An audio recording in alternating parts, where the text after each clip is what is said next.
So I thought this was a good visual on water damage behind paint. So typically you don't get to see this on a house, but this car has been sitting here, and you can see there's just this tiny little bit of paint that's been scraped away here.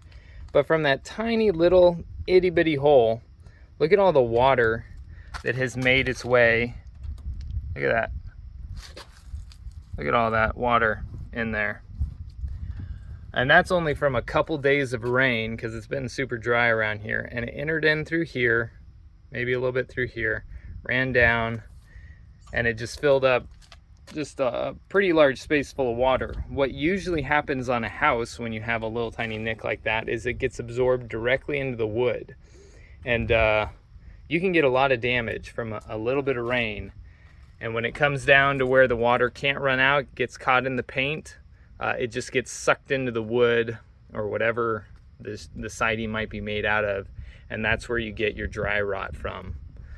So I know this is a car, but I figured that's a pretty good visual, because most of the time you don't get to see that on a house because the wood and the material underneath absorbs the water, so you don't notice it until it's totally rotten out, typically at the base of windows and doors.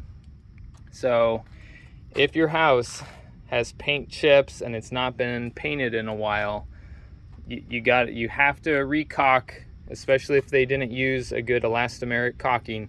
You've got to recaulk and paint every so often to keep your siding, your sills, anything that's going to be able to be destroyed by water and rot. You've got to keep it freshly painted, or else you're going to have issues like this.